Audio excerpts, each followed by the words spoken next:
Yaga's weapon. It's a scythe, but it's been dressed up to look like a witch's broom. Everything she did served the myth in some way.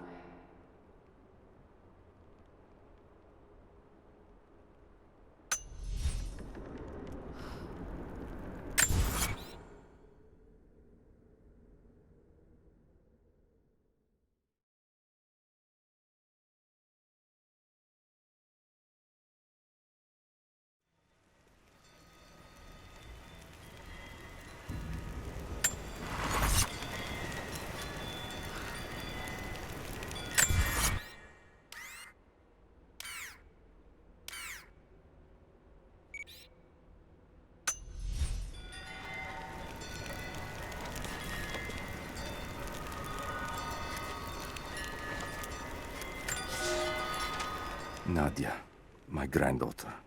By now you already know. I am going into the Vale to kill the witch, Baba Yaga.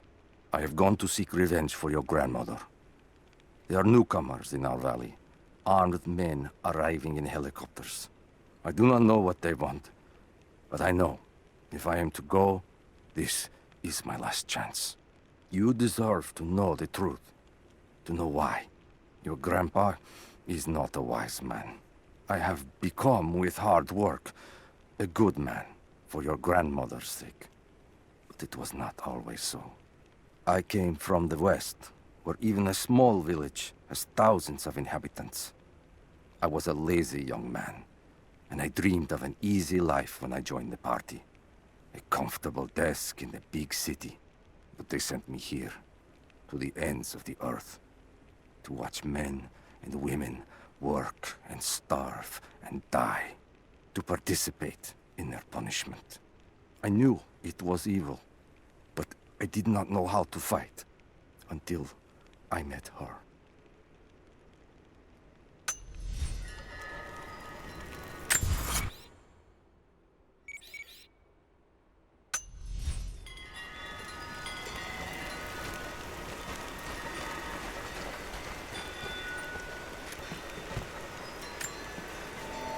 Initial contact was made with the elderly native male at 0700.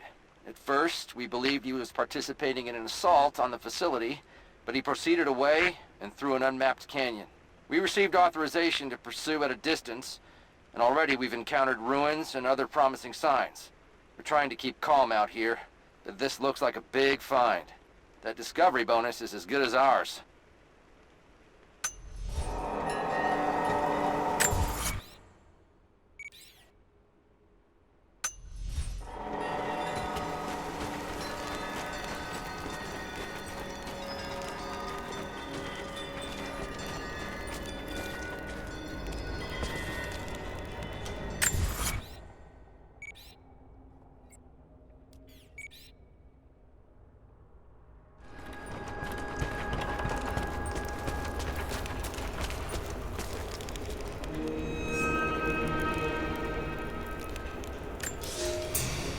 It's been weeks since these bastards dragged me from the Gulag, from Ivan and my daughter, to this strange vale.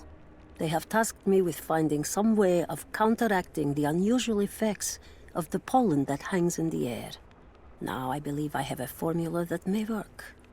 An extract from the seed pods of the plant. The liver of animals that consume the flowers and have metabolized the toxins. A phenothiazine derivative. The last ingredient is a risk. They have it in large quantities around the Gulag, where it is used as an insecticide.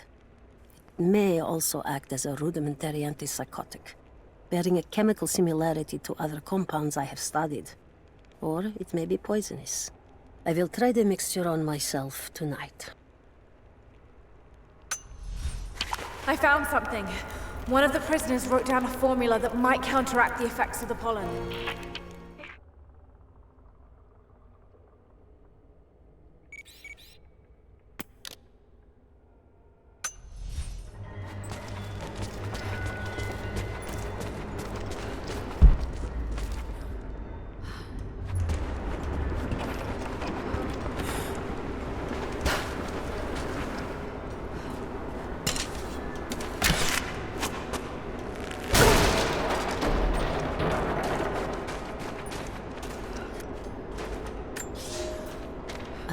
held my daughter. They took her from me on the surgeon's table. I tried to fight, but they are many, and I am weary. Then they dragged me away, split our 3 hearts apart. They have taken me to a hidden vale where ancient ruins stand. They tell me if I cooperate, I will see my family again. I will never trust these monsters, but I do not have a better plan. There are curious flowers here. Exposure to the pollen has left my captors rattled, and they will go no further than our little outpost. They brought me here in the hopes that my expertise in botany would help them find a counteragent. At last, the state has a use for me. I nod and smile. I play the part. But they cannot break me again. For my daughter, for Ivan, I will live.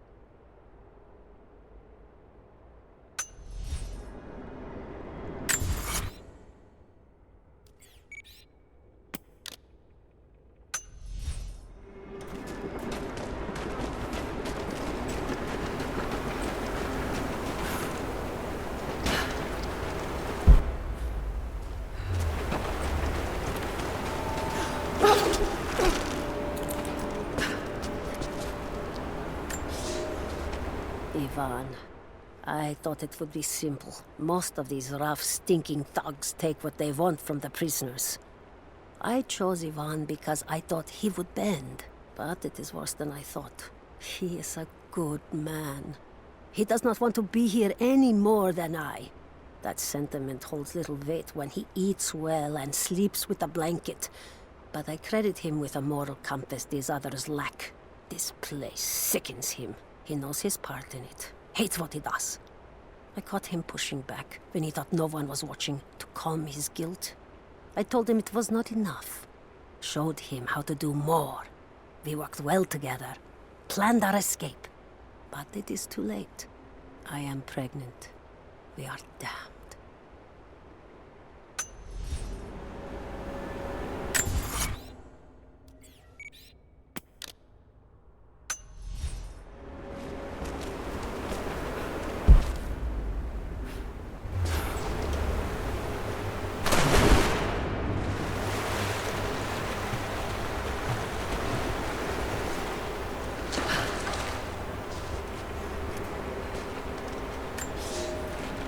I knew it was a mistake when I threw the drink in his face, but I did it anyway.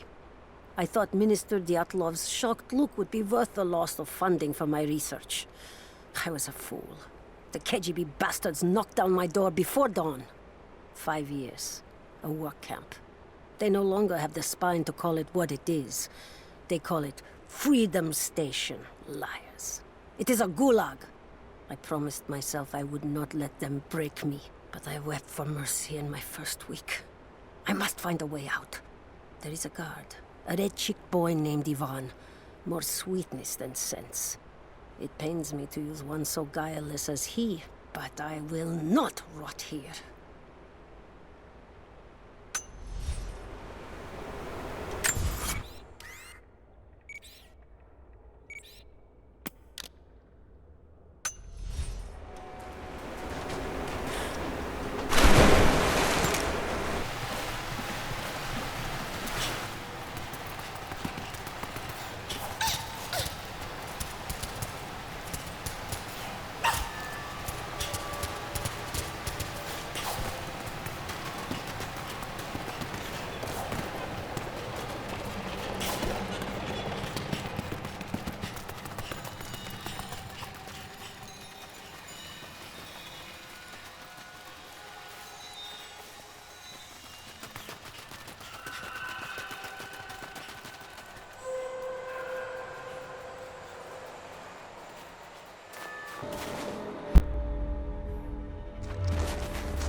When the guilt of working in the gulag became too strong, I would lash out.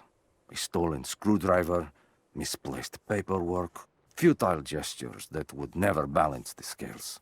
One day, I was caught taking a stupid risk. Your grandmother, Serafima, she spoke up.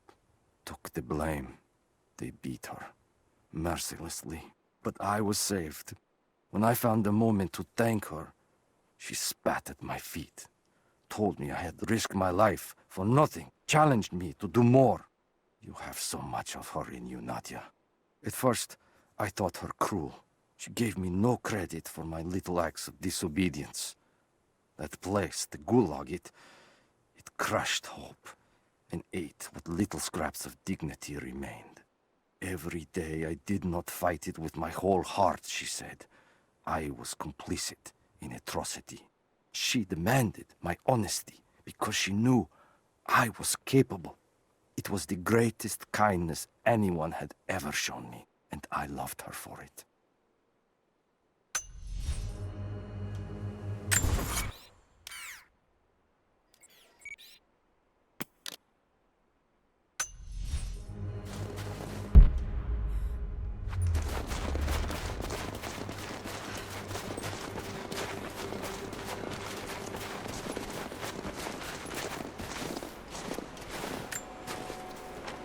All wrong. Lost the old man entering the Vale. Lost Fisher. Lost Parker. Just gone. No trace. Can't trust the eyes. Seeing things. Corpses. Worse. Things that walk. So huge they hide the stars. Can't tell what's real. Not sure there is a real. Is it the eyes? The eyes have to go. My hands are steady now. Billings goes first. Stop! Hold still!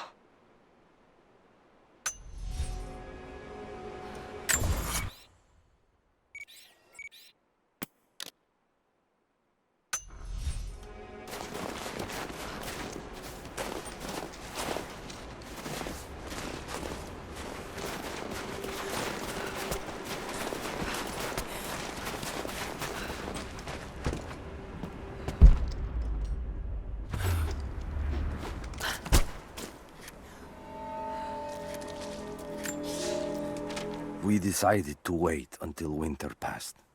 We hid supplies. We made maps. We planned. I got her a work detail indoors. She helped me find ways to slow the grinding gears of the Gulag.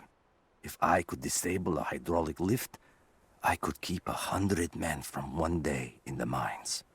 Cut the wiring of a few trucks. There would be no special work projects for another week. I took greater risks. But once I had met your grandmother, I could not return to the sin of ignorance. We knew that the child would complicate our escape, and she hid it as long as she could. And then, without warning, they took her away. Our daughter was given to a nursemaid among the native prisoners, and they dragged Seraphima away to the Vale. I tried to stop them, fighting in the open.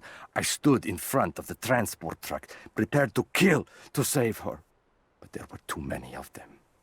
I screamed my farewell as they dragged me away. And I don't know if she heard.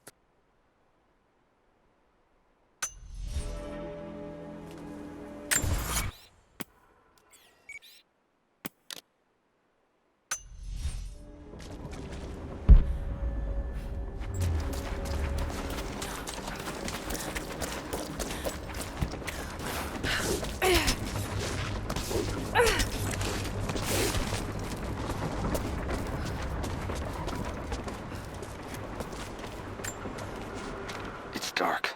The others are out there. I can hear them, panting. Moment of clarity, but it's slipping. Coming less frequently. We're sick. Poisoned. Something. Doesn't matter. Forgot why we came here. Forgot where we were before. Barely remember who I am. Someone else here. Walking amongst us as we grovel and weep. A spirit. A goddess. A demon. She is whispering. We listen. Listen.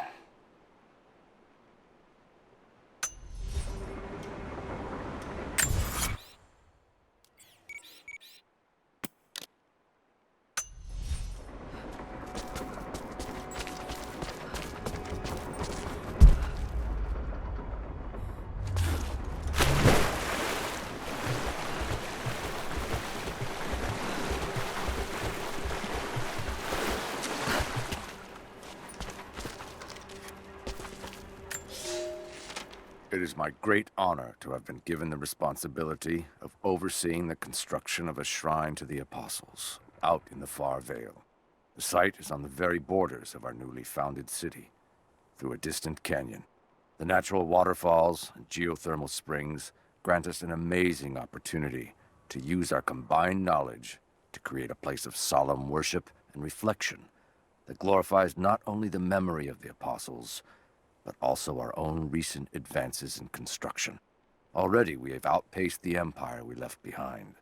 We will arrive in the morning and break ground on a shrine to honor our past and the future of our city.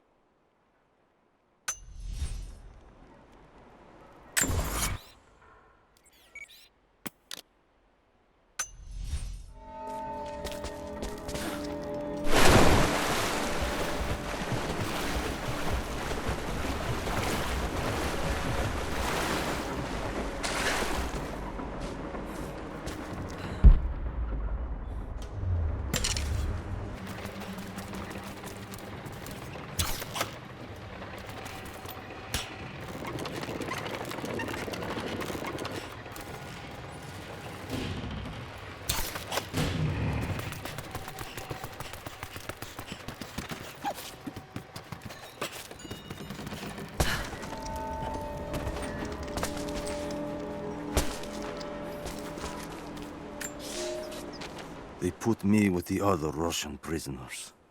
I could see the hate in their eyes, and I didn't blame them. To them, I was just another instrument of their humiliation and degradation. I didn't tell them what I tried to do. It could never be enough. When the revolt came, I was ready. The native prisoners, the ones the Gulag recruited from this very village, were kept apart from the Russians. They had known of my resistance, and that kept them from killing me, along with the other guards. I held my daughter, your mother, for the first time, as the Gulag burned around us. The people of the village took us both in, and against their own superstition, agreed to help me rescue your grandmother from the Vale.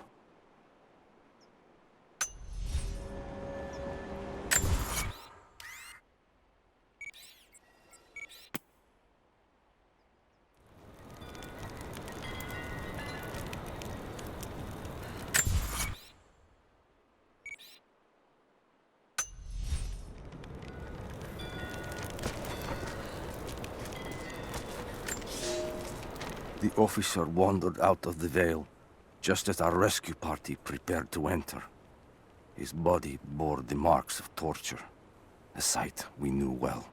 The witch descended on them during the revolt, killing Seraphima along with her captors. He told us of the house that walks, of her fearsome voice. A child's story made flesh. He died the next day. Baba Yaga leaves no survivors. I wanted to go on, to bury your grandmother, but no one would enter the Vale after that. In the village, I learned to be a good man. I lived to honor her. I worked hard, but I dreamt of killing the witch every night. I might have gone years ago, had the fever not taken your mother. I stayed for you, Nadia. I am a lucky man. I lived a good life I did not deserve. A new fight is coming, but it is not mine. If I am to find revenge for Seraphima, it must be now. I go to kill the witch, to lay your grandmother to rest. I will not be coming back. Forgive me.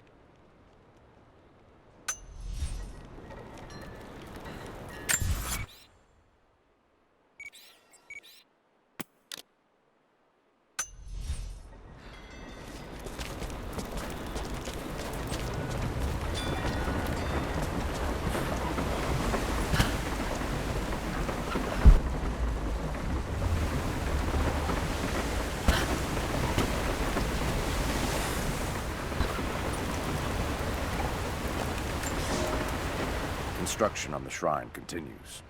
We decided to build our shrine at the top of the Vale, high in the cliffs above the river. In the lower parts of the Vale, where we quarry the stone, We constructed an aerial lift to bring cargo straight to the shrine. With all of our success thus far, I cannot ignore the ill omens. The two-headed wolf pup I found, dead in the forest. With the strange noises at night that no one can identify, and the murder, first in our new city. 2 journeymen were feared lost in a side passage collapse. But one emerged 2 days later, raving mad and covered in his companion's blood. We are no strangers to violence, but I cannot shake the feeling that we have crossed some forbidden, invisible threshold.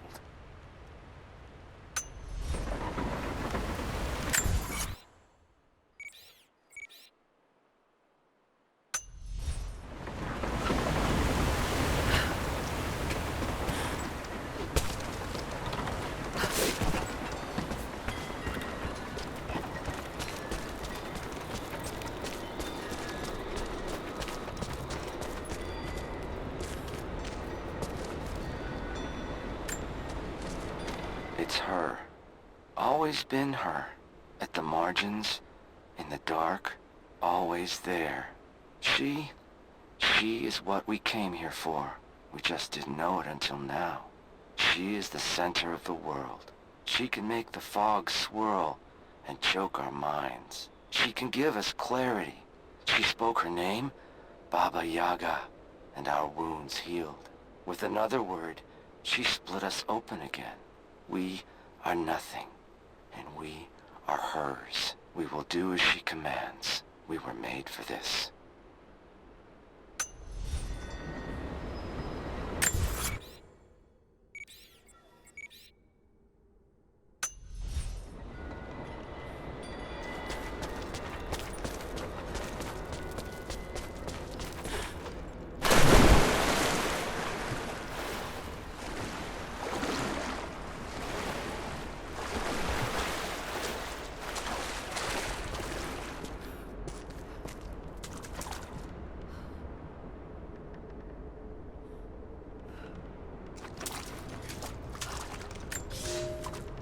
I have suspended all construction at the shrine and ordered the workers to prepare for the return trip. I should have left weeks ago, sought advice from our city's wisest. The violence increased, slowly at first, and I passed it off as raw nerves, pressure to succeed. But now it cannot be denied that something evil inhabits the Vale. It preys on our worst nature, makes us susceptible to dark suggestions. Yesterday, a young stonecutter brought me news of a scaffolding collapse that ruined much of the day's work. Before I knew what was happening, my aide had to pull me off the youth, who lay bloodied and insensible. When I washed my hands, I found a fragment of his teeth embedded in the flesh of my knuckles. I do not know myself any longer. It is time to leave.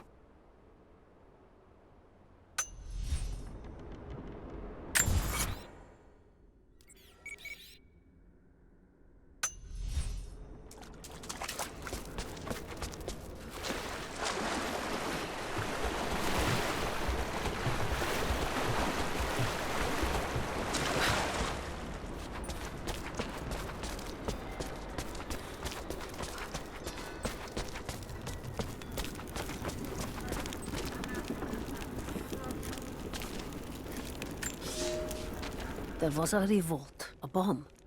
The native people, the enemies of my enemies, rose up, striking out as we had always dreamed. Ivan and our daughter might have known freedom, but instead they are dead. Killed by the only people that might have saved us. The Soviet cowards with me in the Vale say there is nothing left, that we must await rescue. They say they will protect me, but they jump at the dark, and supplies run low. There will be no rescue.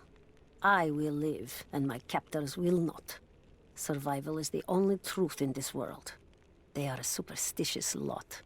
I slip the pollen into their rations, and when they are reduced to weeping husks, I will show them a new face, something they have feared since childhood. Baba Yaga, grandmother serpent, witch. They will die screaming in terror. They deserve so much worse. If I cannot live free, then I will survive alone, in the shadows, until death reunites me with Ivan and our child.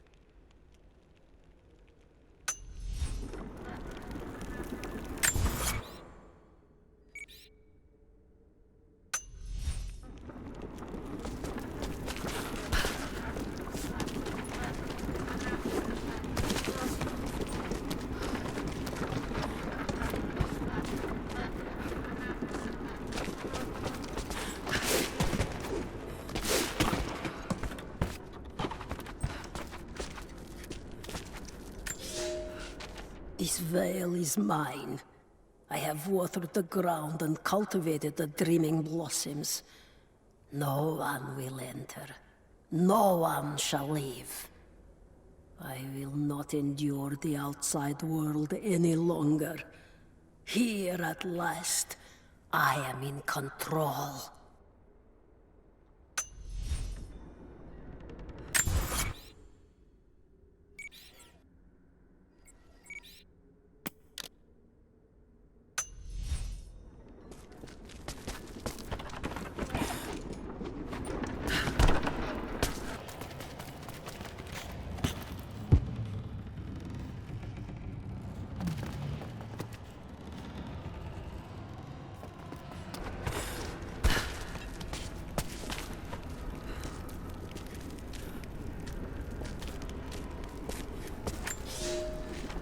I speak to myself, if only to hear another voice. It fills the space and the hours, but I have nothing to say. When the quiet overwhelms me, I try to sleep. I dream of what I've lost. I hope they died well.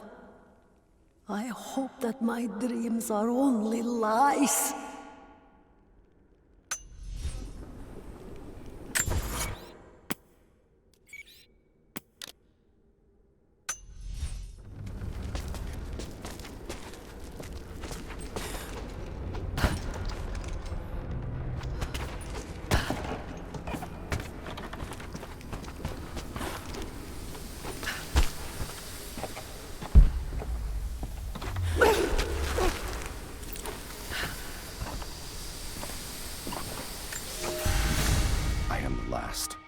There are others, raids, who haunt the Vale. But they are no longer human. They wear familiar faces, cry out for help in the voice of dead friends, but I will not believe their lies. My sword keeps them at bay, quiets them if they will not stop screaming. I tried to lead us to safety, I did, but someone collapsed the passages leading back to the city. Once we realized there would be no escape, we turned on each other. Now, a madman with a bow is perched high above the Vale, and he brings down the message birds I sent with pleas for help. The Wraiths return, more than I can drive away. No one will survive this Vale. Perhaps it's for the best. Let these, my last words, be a warning.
I thought I survived to spite my tormentors.